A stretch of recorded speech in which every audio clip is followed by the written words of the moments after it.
Today is the 29th of October. It is 1700 hour.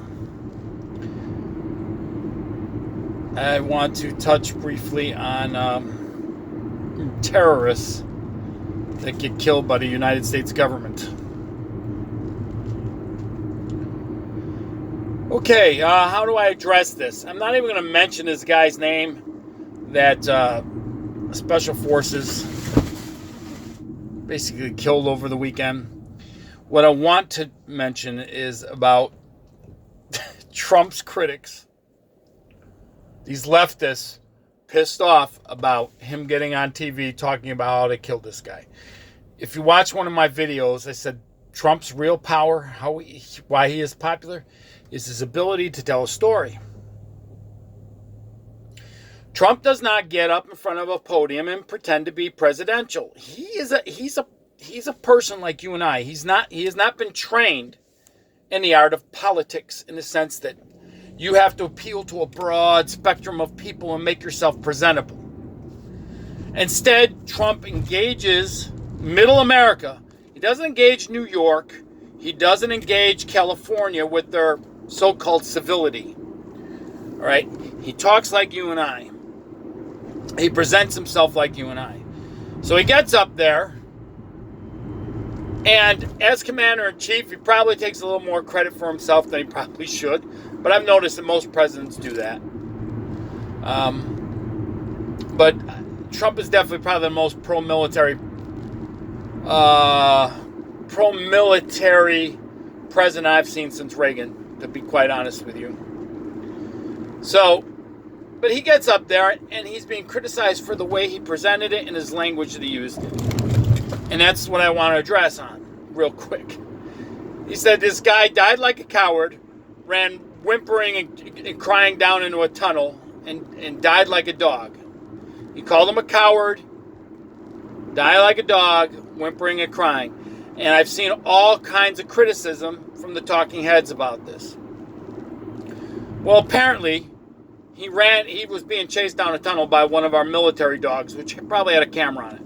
I've seen one critic say, how does he know he's whimpering and crying when there was no microphone on a camera? I would like to think that the military, when they strap a night vision camera on a dog, has got audio. I'm just throwing it out there, okay? And in case it doesn't, there are people there that witnessed it that will give a report back that gets to the president. So, and then that's the point. So what, even if he didn't, the president is trying to involve you in a story.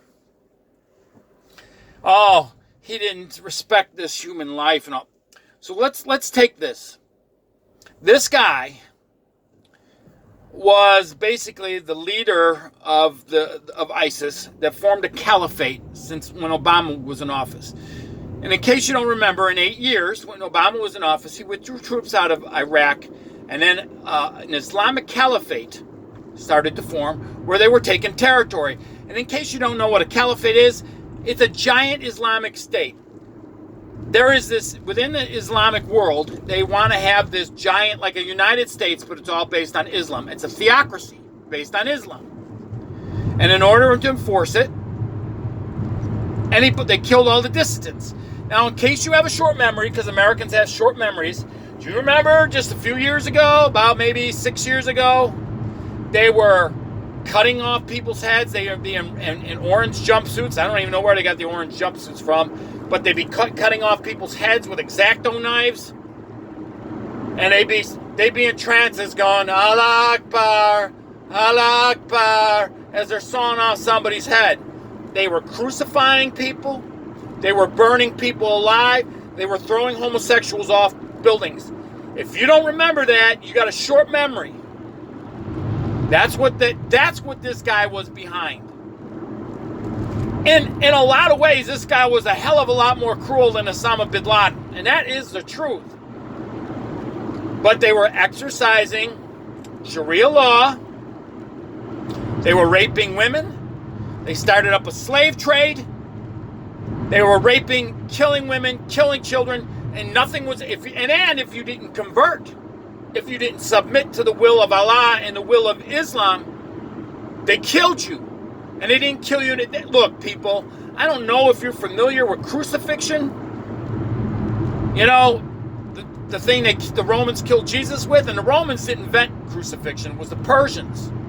Persians invented crucifixion.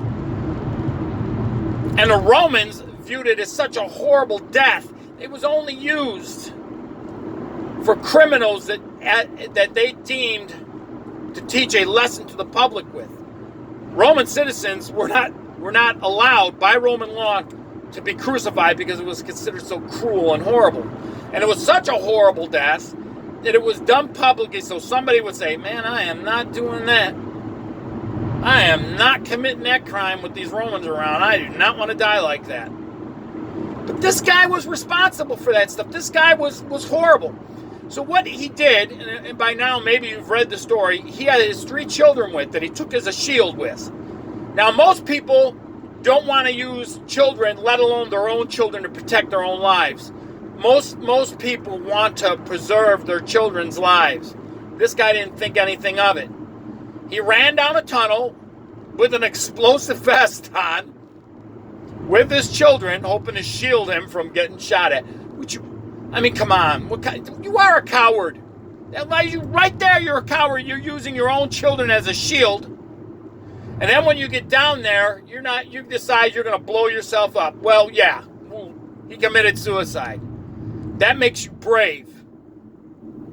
That makes you brave. Now, having said this, and I can't believe the media hasn't touched on this, and maybe they don't want to touch on this. Died like a dog. That is not a typical saying. Now, Trump said that. He died like a dog. That is not a typical saying that any Westerners use. We sure the hell don't use it here in America as dead like a dog. We don't do that. We say dead as a doornail, die like a dog. That is Eastern. And in Islamic culture, dogs are considered unclean animals. Because according to the story, an angel came to visit Muhammad, wouldn't come into the tent because they had puppies in the tent, or a puppy. I could be getting the nuances of the story wrong, but the angel tells Muhammad, I can't come in there because the dog is there and it's unclean. I want you to think about that in a theological thing. God makes all living creatures. And an angel, who on the supernatural spectrum is really high up there, is going to be deterred going into a tent by a 4-legged animal that God made with a limited understanding and intellect. Yeah, okay. So that's the theology here. So in Islamic culture, dogs are unclean. They don't teach this in the Western cultures where they put Islam and put Muslims, because Western people have an unnatural love for dogs. They let them lick them, eat from their plates. We live in the house with them. Some people wipe their butts. In Islamic culture, dogs are... What happens is, if you associate with dogs in Islamic culture, outside of needing them for something like a seeing eye dog, without them just being something like a tool, how about that, instead of being part of the family. In Islamic culture, if you have a dog that you keep like as part of the family, you forfeit some of your rights in the afterlife. That's the truth.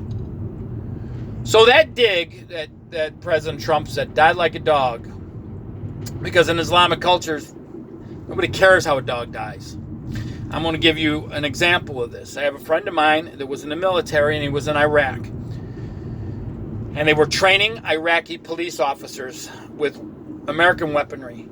And the Iraqi police officers get up on top of the police station and to test the weaponry out. They're shooting the dogs in the street, which the servicemen, American servicemen, got really upset by that. Hence, because we're westernized, there's a natural love for dogs in Western culture. And the commanding officers of the U.S. forces that were there, or his commanding officer, would have to go and tell these Iraqi guys, hey, don't be killing dogs. Don't be killing dogs with around American soldiers like this, it's extremely offensive. They get really upset about it. They had to actually teach them not to do this. But the Iraqi police officers thought nothing of shooting the dogs in the street. So Trump basically saying that died like a dog is an insult. It really is an insult to Islam. And I doubt any news agency is going to touch on this because they don't want to let the American people know that dogs are offensive in Muslim cultures. You'll never hear them talk about that because they don't want to create animosity towards Muslims in the West. So you'll never hear it talked about. I promise you they will never say anything about this. This guy was not a good guy. So let's go back 80 years in history. Do you think that when they found Hitler after Hitler committed suicide in his bunker, you don't think there was rejoicing in the streets over that stuff? See, that's okay because it was Hitler. But you got some other guy cutting off heads off in another part. Come on, people. So what if Trump goes up there and he's not presidential about how they killed this guy? And then you see someone, well, you should be solemn about it. Screw that. Let's just be real. Let's be honest here. Quit dancing around the fire and throw the hot dog in, for crying out loud, or throw the log in. Quit messing around or call it for what it is. This is why Trump is so popular. You got all these stupid talking heads who are probably the most deviant human beings. Anybody in the media tends to be the most deviant. You know, look at Matt Lauer running around the Today Show, sexually assaulting just about every woman on there, and nobody says anything about it. Look about Harvey Wallbanger Wallstein, or whatever the hell his name is, who, all his bullshit. You don't think all those women in Hollywood weren't sleeping with him to get ahead? The casting room couch? And the only women that complain are the ones that were willing to do it. You don't hear a lot of the women talking about, yeah, well, I did it. You're not hearing about the ones that did that now, are you? But I'm digressing again. It comes down to this, and this is all, I guess the basic principle I'm trying to get is this. Liberals are always full of shit. And they will take anything and try to twist it and always make Trump look bad, even if he does something good. Criticize his speech, criticize his hair, criticize his skin. Let's just criticize everything he does. Look, the man is the president regardless. God, I hated Obama. I could go on a million rants and raves why Obama was a shitty president. And I mean a shitty president. I could go on and on about that. But Trump's ability to spin a story, and he keeps himself in the news cycle. I mean, the media doesn't even realize this. I'm promising you he's going to get reelected. He's going to get reelected because that's all they focus on is how much we hate him and how much we got to get rid of him. But this guy's death should be celebrated. I mean, I'll be honest with you. The guy's dead. He's gone. They killed his second in command, too, in case you didn't know about that. But that happened just not too long, about an hour or two after they got this guy. So his second command is, so there's some lower levels. And in radical Islam, there's always somebody going to come up the pike. But what it comes down to is they need money in order to be powerful. They need to buy weaponry in order to be powerful. Well, generally speaking, where the hell do you think they get their weaponry from? Because they ain't making it themselves. They got to buy it from somebody. So, I don't know specifically where they're getting from, but it wouldn't shock me for 5 minutes if they're getting it from China. And I don't know if they're getting it from the Russians, because the Russians are dealing with them in Syria. And that was another thing. Trump doesn't inform Schiff and Pelosi because he said the leaks. I don't care if he didn't inform them or not. I don't blame him I wouldn't inform him just to piss him off, which I hope that's the reason why I did it, just to piss him off. And there's no written rule he has to let him know, but they'll probably impeach him over it. But the best thing about that is this. Pelosi and Schiff are pissed off he didn't let them in on anything. And he goes out and he does this, and then they have the nervous, nobody deserves to die like this. Oh my God, I mean, Oh, he was a human being. He should have some dignity. I'm going to tell you, I'm laying money. They probably did not want to kill this guy because they want to get intel. Though they don't really want to kill any of these guys. They try to get them because they want to get intel off of them. Just like Osama bin Laden. The next thing you hear, they got him and they dumped him and he was already dumped in the sea somewhere. That's even if you believe that. Honestly. I mean, why do you want to kill him when you can get information out of him? I mean, it makes no sense. But blowing yourself up, you know, walking around always worried that somebody's going to come and invade you, so you got to have a suicide vest on. Come on. And I don't know how many wives this guy had, but I'm going to promise you, they got them all in custody, and they're all being questioned. I promise you.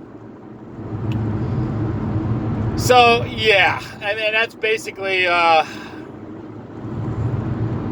come on, man. The guy gets up, he involves you in a part of the story, and they're going to give you a hard time over the words he uses. Get a life. Just, come on, get a life. It's so ridiculous. I hope we get 4 more years of this guy because, man, it is so great to just see the constant meltdown that they're always having.